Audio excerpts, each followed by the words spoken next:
नमस्कार प्यारे बच्चों, आपका हार्दिक स्वागत है आईपी स्टडी के वीडियो लेक्चर्स में। आज हम हिंदी व्याकरण के एक बहुत ही महत्वपूर्ण विषय को समझेंगे जिसका नाम है संधि। यह बहुत ही रोचक विषय है। यदि आप इनके नियमों को अच्छे से समझेंगे तो आप विच्छेद और संधि दोनों करना बहुत अच्छे से सीख पाएंगे। तो चलिए पाठ को शुरू करते हैं। पहले जानते हैं संधि क्या है। दो शब्दों के पास आने वाले वर्णों के संयोग से जो विकार उत्पन्न होता है उसे संधि कहते हैं। तो शब्दों में जो वर्ण छिपे होते हैं, जब वे मिलते हैं और उनके मिलने से जो विकार यानी जो परिवर्तन आते हैं उन्हें ही हम संधि कहते हैं। जैसे देखिए परम जमा अणु, इसमें अ और अ छिपा है, यानी कि म में छिपा अ और अ जो स्वयं खुद में एक अ है, जब ये मिल जाते हैं तो ये आ बनाते हैं और विकार के बाद यह शब्द बन जाता है परमाणु। ये कैसे बना, इसमें कौन सा नियम लगा, वही हम इस पाठ में जानेंगे। वैसे ही सूर्य जमा ऊष्मा, इसमें अ और उ मिले जो मिलके बनाते हैं ओ और शब्द बन जाता है सूर्य ऊष्मा। दो वर्णों के परस्पर मेल से जो विकार उत्पन्न होता है उसे हम संधि कहते हैं। और संधि विच्छेद क्या है?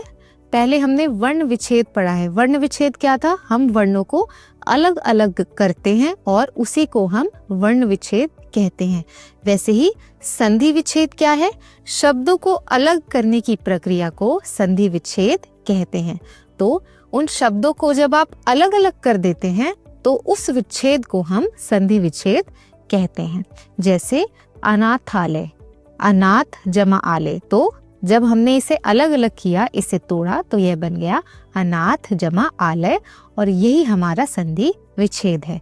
वैसे ही नीलाकाश, ये एक शब्द है, जब हम इसे अलग अलग करेंगे, जब हम इसका संधि विच्छेद करेंगे तो यह बन जाएगा नील जमा आकाश। तो शब्द को अलग अलग करने से वह संधि विच्छेद हो जाता है। अब पढ़ते हैं संधि के भेद के बारे में। तो संधि के 3 भेद होते हैं, स्वर संधि, व्यंजन संधि तथा विसर्ग संधि। अब तीनों भेदों को हम एक एक करके पढ़ेंगे। पहले है स्वर संधि। दो स्वरों के आपस में मिलने से जो परिवर्तन होता है उसे हम स्वर संधि कहते हैं। तो स्वर संधि में दो स्वर आपस में मिलते हैं और उन स्वरों के मिलने के बाद जो परिवर्तन आता है उसे ही हम स्वर संधि कहते हैं। जैसे गण जमा ईश, यानी अ और ई मिलके बना गणेश। स्वर संधि के भी 5 भेद हैं। कौन कौन से? दीर्घ संधि, गुण संधि, वृद्धि संधि, यण संधि और अयादि संधि। अब स्वर संधि के इन 5 भेद को हम पढ़ेंगे और उनके जो भी नियम हैं उन्हें पढ़ के उन्हें समझने का प्रयास करेंगे और संधि विच्छेद भी सीखेंगे। तो पहले है दीर्घ संधि। हमने ह्रस्व और दीर्घ स्वर पढ़े हैं। तो जब ह्रस्व या दीर्घ अ, ई, उ के पश्चात क्रमशः ह्रस्व या दीर्घ अ, ई, उ स्वर आए तो दोनों के संयोग से क्रमशः दीर्घ हो जाता है, यानी दीर्घ आ, दीर्घ ई तथा दीर्घ उ हो जाता है। तो आइए एक एक करके इनके नियम जानते हैं। पहला है अ जमा अ, क्या बन जाता है? आ, यानी मत जमा अनुसार बनता है मतानुसार। ये कैसे हुआ आइए देखते हैं। मत जमा अनुसार। अब इसे ध्यान से देखिए। मत, त में जो वर्ण छिपा है वो है अ और अ यहाँ ऐसे का ऐसे लिखा है। तो अ और अ नियम के अनुसार क्या बन जाएगा? आ। तो ये जब हम इस तरह से लिखेंगे तो हम अ को मात्रा के रूप में त में लगा देंगे और शब्द बन जाएगा मतानुसार। ठीक है, आइए एक और उदाहरण देखते हैं। सूर्य जमा अस्त, इसे करके यदि हम देखें, सूर्य जमा अस्त। अब इसमें हमें अ नजर आया छिपा और अ यहाँ लिखा हुआ है और अ मिलके क्या बनाएंगे? आ बनाएंगे। तो अब आप इन वर्णों को ऐसे का ऐसे लिखिए। अब जब आ मात्रा में परिवर्तित होगा तो यह बन जाएगा सूर्यास्त। तो संधि के नियम बहुत ही सरल हैं। यदि आप इन्हें ध्यान से पढ़ के इन्हें हल करने का प्रयास करेंगे तो ये अच्छे से समझ आएंगे। उसी के तरह अ जमा आ जब मिलता है तो बन जाता है आ, दीर्घ आ, क्योंकि नियम के अनुसार सारे जो ह्रस्व स्वर हैं वो दीर्घ में परिवर्तित हो जाएंगे। रत्न जमा आकार तो बन जाएगा रत्नाकर। दश जमा आनन बन जाएगा दशानन। दशानन कैसे बना देखिए, दश जमा आनन। अब देखिए यहाँ छिपा है अ और यहाँ हमें आ नजर आ रहा है, तो नियम के अनुसार अ जमा आ बन जाएगा आ। अब बाकी वर्णों को आप ऐसे ही लिख देंगे, आ मात्रा में परिवर्तित हो जाएगा और बन जाएगा दशानन। ठीक है। अगला नियम है आ जमा अ, ये भी क्या बन जाएगा आ। उदाहरण यथा जमा अर्थ बन जाएगा यथार्थ। विद्या जमा अर्थी बनेगा विद्यार्थी। वैसे ही आ और आ बन जाएगा आ। यहाँ भी भले ही दीर्घ आ जुड़ रहे हैं फिर भी जो उसका निष्कर्ष होगा वो आ ही होगा। महा जमा आशय महाशय। वार्ता जमा आलाप वार्तालाप। अब हैं ई वाले नियम, अब इन्हें देखते हैं। पहला है ई जमा ई बन जाएगा दीर्घ ई। तो उदाहरण है रवि जमा इंद्र, क्या बन जाएगा रविंद्र। आइए इसको करके देखते हैं। रवि जमा इंद्र। अब इसमें जो मात्रा है वह छोटी ई की है, ये हमने ऐसे लिखा और यहाँ ई हमें दिख रहा है, तो ई और ई के मिलने से बड़ी ई बन जाएगा। अब बाकी वर्णों को आप ऐसे ही लिख दीजिए। अब व में जब हम बड़ी की मात्रा लगा देंगे तो शब्द बन जाएगा रविंद्र। ठीक है। तो छोटी ई और छोटी ई जब आपस में मिले, जब उनका मेल हुआ तो परिवर्तन के बाद वे दीर्घ ई बन जाएगा और शब्द बन जाएगा रविंद्र। अगला नियम है ई जमा ई, वो भी क्या बनेगा ई। तो कपि जमा ईश बन जाएगा कपीश। गिरी जमा ईश बन जाएगा गिरीश।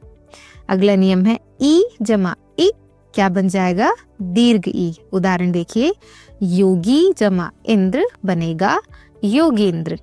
मही जमा इंद्र बन जाएगा महेंद्र। अगला नियम है ई जमा ई बन जाएगा दीर्घ ई। तो उदाहरण है सती जमा ईश, यहाँ भी दीर्घ हो जाएगा और बन जाएगा सतीश। नदी जमा ईश बन जाएगा नदीश। अगला नियम है उ से संबंधित, तो जब आप उ और उ को मिलाएंगे तो बन जाएगा दीर्घ उ। तो उदाहरण देखिए भानु जमा उदय बन जाएगा भानुदय। आइए इसको भी करके देखते हैं। शब्द है भानु जमा उदय। अब आइए साथ में करते हैं। 9 में छोटे उ की मात्रा है तो हम इसे यहाँ ऐसे लिख देंगे और उ ऐसे का ऐसे हम नीचे लिख देंगे। अब नियम के अनुसार उ जमा उ बन जाएगा दीर्घ उ। तो बाकी वर्णों को आप ऐसे ही लिख दीजिए। ठीक है। तो अब उ को जब 9 में लगाएंगे तो शब्द बन जाएगा भानुदय। तो देखिए ह्रस्व उ से यह बन गया दीर्घ उ और यही हुई दीर्घ संधि। उसी प्रकार लघु जमा उत्तर बन जाएगा लघु उत्तर। अगला नियम है उ जमा उ बन जाएगा दीर्घ उ। जैसे सिंधु जमा ऊर्मी बनेगा सिंधूर्मी। विधु जमा ऊर्जा बनेगा विधूर्जा।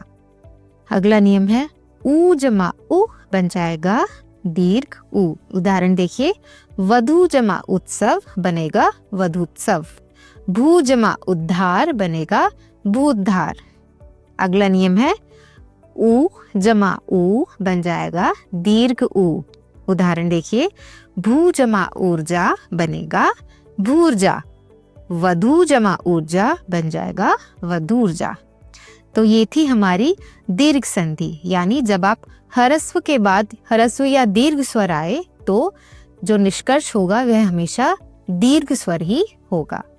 अब स्वर संधि का अगला नियम है गुण संधि के अंतर्गत। तो जब अ या आ के पश्चात ई या उ अथवा री आए तो इनके स्थान पर क्या हो जाता है, ए, ओ और अर हो जाता है। चलिए इसके नियम देखते हैं। जब अ और ई मिलते हैं तो ये बन जाता है ए। उदाहरण देखिए, नर जमा इंद्र बनेगा नरेंद्र, धर्म जमा इंद्र बनेगा धर्मेंद्र। आइए इसे करके देखें। धर्म जमा इंद्र। अब देखिए इसमें जो वर्ण छिपा है वो है अ और इसमें ई, तो नियम के अनुसार ये बन जाएगा ए। बाकी वर्णों को आप ऐसे ही लिख दीजिए। ठीक है। अब जब आप ए की मात्रा इस पे लगाएंगे तो ये कुछ इस तरह से हो जाएगा। तो ये बन गया ए, ये है हमारा गुण संधि। उसी प्रकार अ और ई जब मिलते हैं तो बन जाता है ए। जैसे अखिल जमा ईश बनेगा अखिलेश, दिन जमा ईश बनेगा दिनेश। अगला नियम है जब आ और ई मिलते हैं तो बन जाता है ए। उदाहरण, यथा जमा इष्ट बनता है यथेष्ट, राजा जमा इंद्र बनता है राजेंद्र। आइए यथेष्ट को करके देखते हैं एक बार।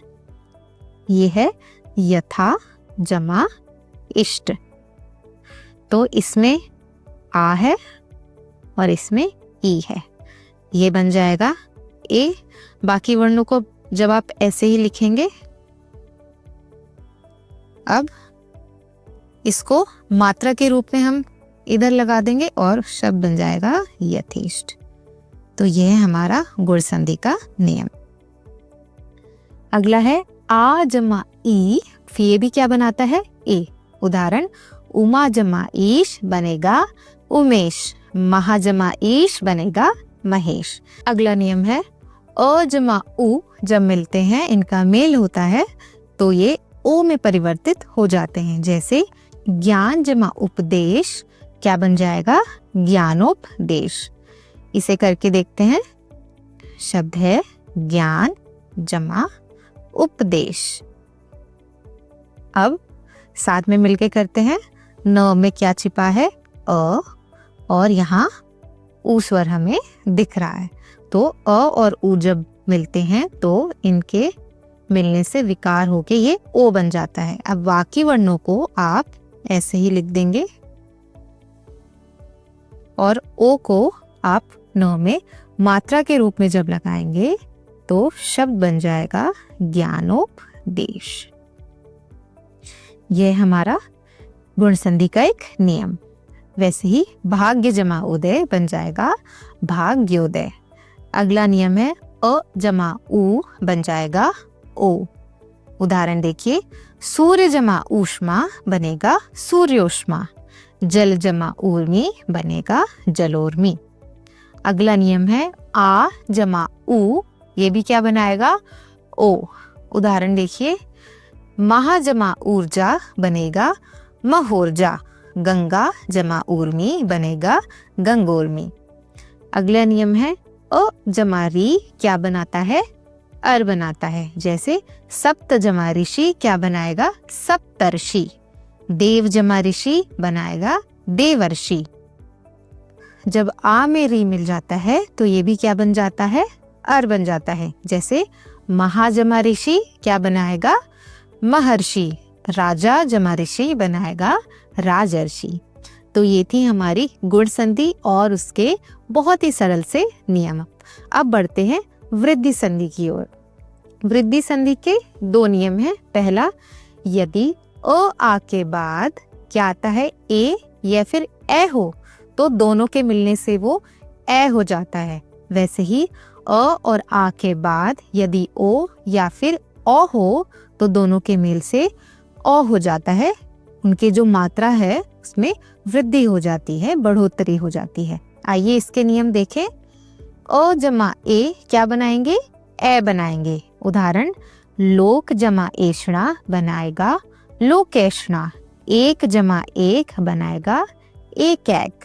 अगला नियम है आ जमा ए जब मिलेंगे तो वे भी वृद्धि संधि के अनुसार ए हो जाएंगे। उदाहरण यथा जमा एव क्या बनाएंगे यथैव, सदा जमा एव बनाएंगे सदैव। अगला नियम है आ जमा ए क्या बनाएंगे ए बनाएंगे। उदाहरण महा जमा ऐश्वर्य बनाएंगे महेश्वर्य, माता जमा ऐश्वर्य ये क्या बन जाएगा मत ऐश्वर्य। अगला नियम है अ जमा ओ। अब यहाँ ओ का नियम है, जब अ और ओ मिलेंगे तो उसके विकार से हो जाएगा ओ। उदाहरण देखिए परम जमा ओज बन जाएगा परमोज। आइए इसको करके देखते हैं। शब्द है परम जमा ओज। अब इसमें अ छिपा है और यहाँ हमें ओ नजर आ रहा है। अब वृद्धि संधि के अनुसार ये बन जाएगा ओ। बाकी वर्णों को आप ऐसे ही लिख देंगे। अब ओ को जब आप मौ में मात्रा रूप में लगाएंगे तो ये बन जाएगा परमौज। ठीक है, वैसे ही मधुर जमा ओदन बन जाएगा मधुरोदन। अगला नियम है आ जमा ओ, ये भी मिलने से क्या बन जाएगा ओ बन जाएगा। महाजमा ओज बनाएगा महोज, महाजमा ओजस्वी बनाएगा महोजस्वी। अगला नियम है जब अ और ओ का मेल होता है तो वो भी ओ बनाता है। जैसे अत्यंत जमा औदार्य बनाएगा अत्यंतोदार्य, वन जमा औषध बनाएगा वन औषध। अगला और आखिरी नियम वृद्धि संधि का, जब आ और ओ का मेल होता है तो वे भी क्या बनाते हैं ओ बनाते हैं। उदाहरण महाजमा औषध बनाएगा महौषध, महाजमा औदार्य क्या बन जाएगा महोदार्य। अब स्वर संधि का अगला भेद है यण संधि। इसमें क्या है ह्रस्व अथवा दीर्घ ई उ री से परे भिन्न जाति का कोई स्वर आ जाए तो ई का य हो जाता है, उ का व, री का र। इसके नियम देखते हैं। ई जमा अ क्या बनाएगा य, तो यदि जमा अपि बना देगा यद्यपि, अति जमा अंत बनाएगा अत्यंत। वैसे ही ई में जब आ मिलेगा तो ये बनाएगा या, वी जमा आकुल बनाएगा व्याकुल, वी जमा आप्त बनाएगा व्याप्त। अगला नियम है जब ई और उ का मेल होता है तो यह बन जाता है यू।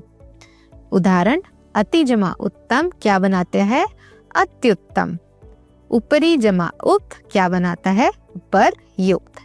अगला नियम है जब ई में उ मिलता है तो ये यू बन जाता है। उदाहरण देखिए अति जमा ऊष्म क्या बनाएगा अत्युष्म, वैसे ही नि जमा ऊन क्या बनाएगा न्यून।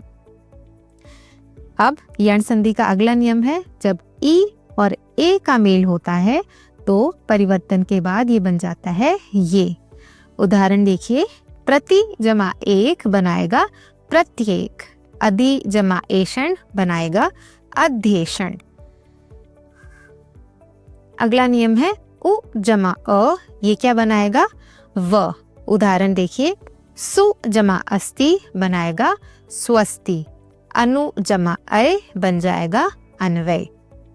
अगला नियम है उ जमा आ, जब इनका मेल होगा तो ये बन जाएगा वा।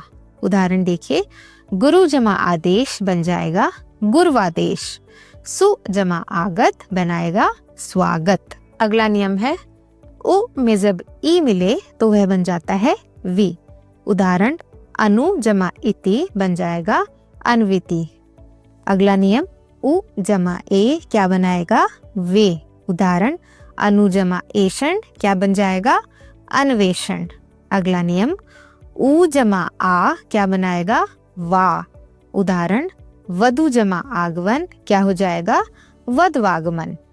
अगला उदाहरण रि जमा आ क्या बन जाएगा रा। उदाहरण पितृ जमा आलय बना देगा पित्रालय। फिर है री में जब उ मिले तो विकार हो जाएगा और बन जाएगा रु। जैसे पितृ जमा उपदेश बन जाएगा पितृपदेश। अब यण संधि का आखिरी नियम, री में जब ई मिले तो परिवर्तन हो जाता है और वह बन जाता है री। उदाहरण मात्र जमा इच्छा बन जाता है मातृइच्छा। तो ये थे यण संधि के कुछ नियम। अब स्वर संधि का आखिरी भेद है अयादि संधि।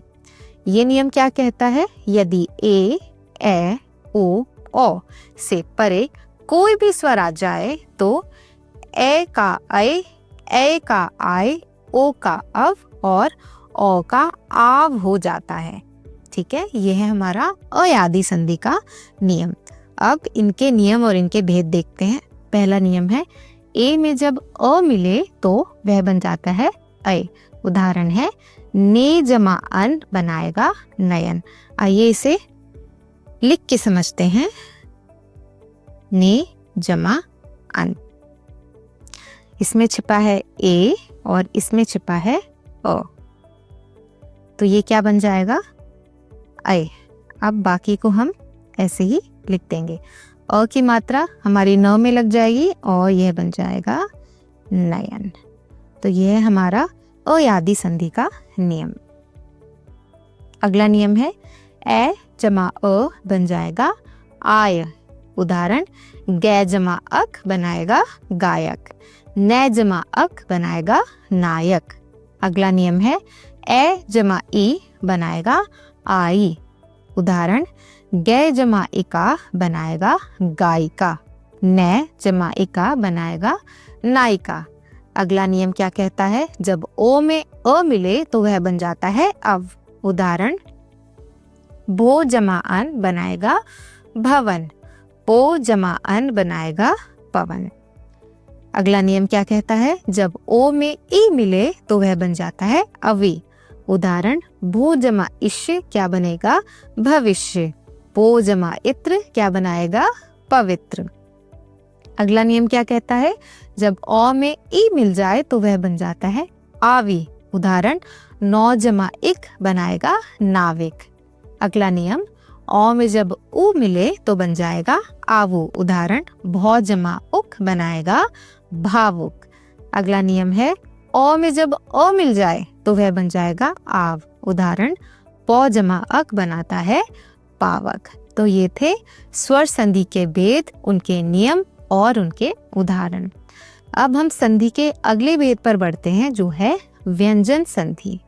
अब व्यंजन संधि में क्या होता है? व्यंजन वर्ण के बाद स्वर अथवा व्यंजन आने से व्यंजन में जो परिवर्तन होता है उसे हम व्यंजन संधि कहते हैं। तो व्यंजन वर्ण के बाद यदि स्वर आए या व्यंजन आए तो व्यंजन में जो भी परिवर्तन देखने को मिलते हैं उसे हम व्यंजन संधि कहते हैं। जैसे सत जमा चरित्र बन जाएगा सच्चरित्र, जगत जमा ईश बनाता है जगदीश। आइए अब व्यंजन संधि के नियमों को जानते हैं। व्यंजन संधि का पहला नियम है वर्ग के पहले वर्ण का तीसरे वर्ण में परिवर्तन हो जाता है। जैसे दिक जमा गज। अब क वर्ग का तीसरा व्यंजन क्या है? ग है, तो क जो है वो ग में परिवर्तित हो जाएगा।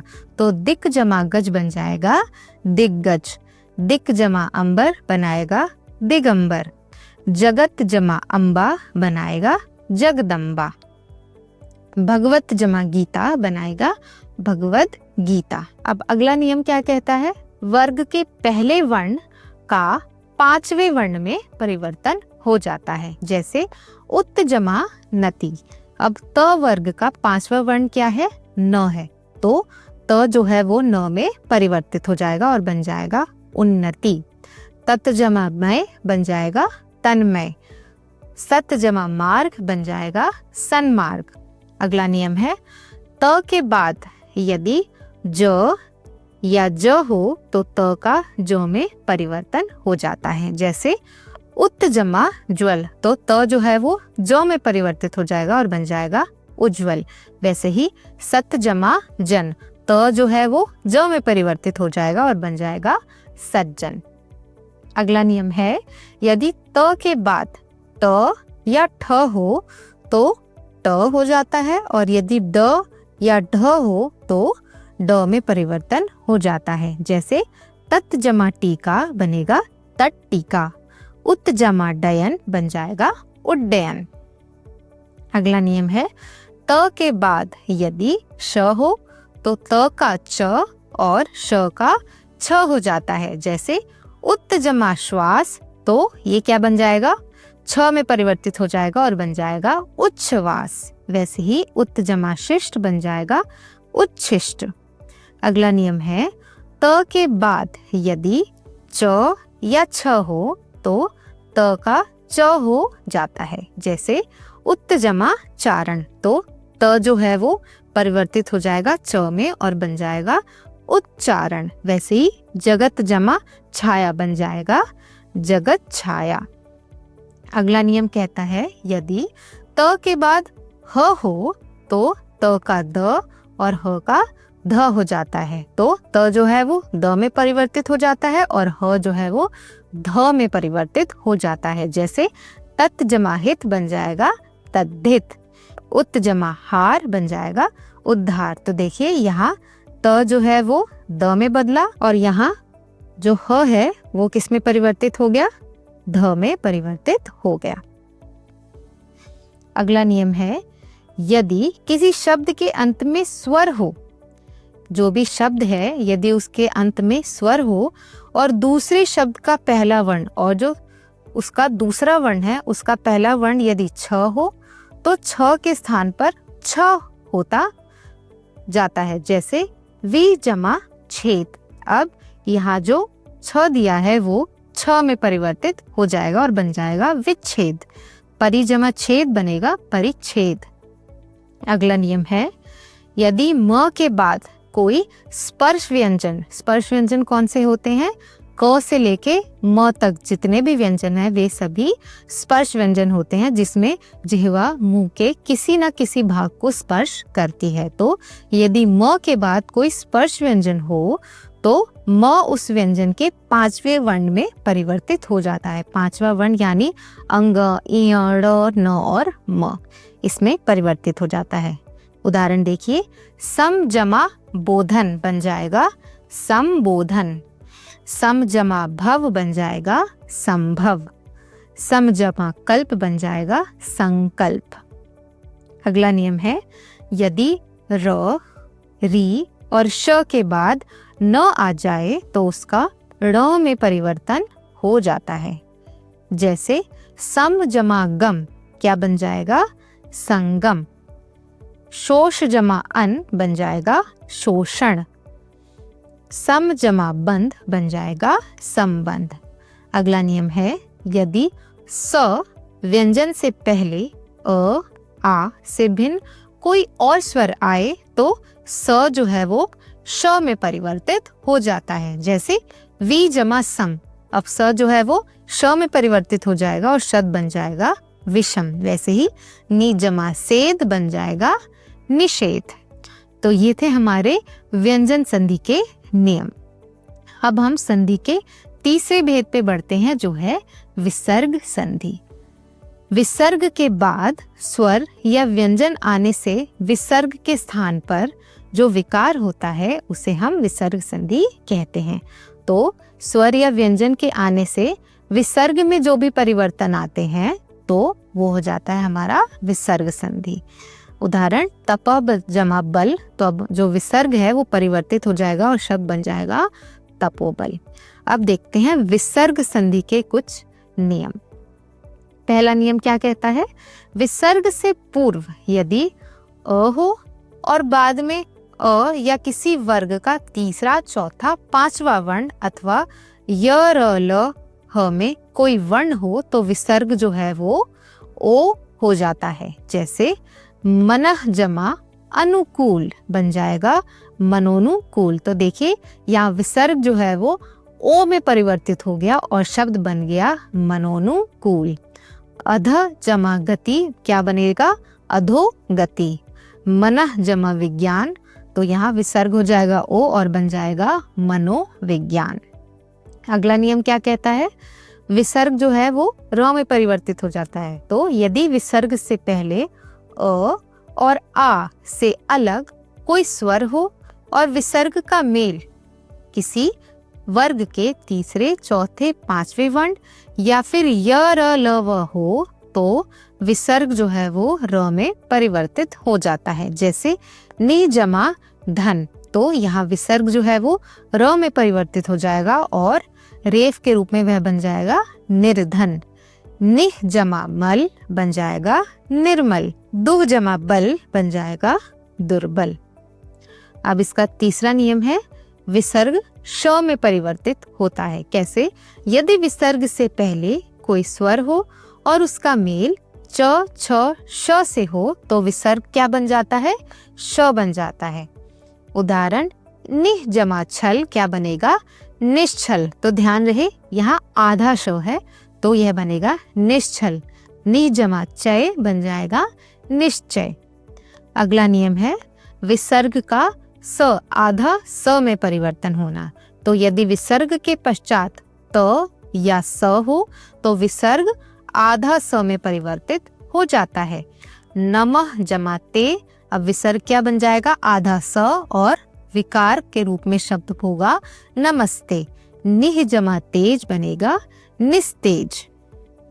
अगला नियम है विसर्ग का श में परिवर्तन। तो यदि विसर्ग से पहले ई या उ हो और विसर्ग के पश्चात क, ख, ट, ठ, प, फ हो तो विसर्ग जो है आधा श में परिवर्तित हो जाता है। तो दुह जमा परिणाम बन जाएगा दुष्परिणाम। निह जमा पाप बन जाएगा निष्पाप।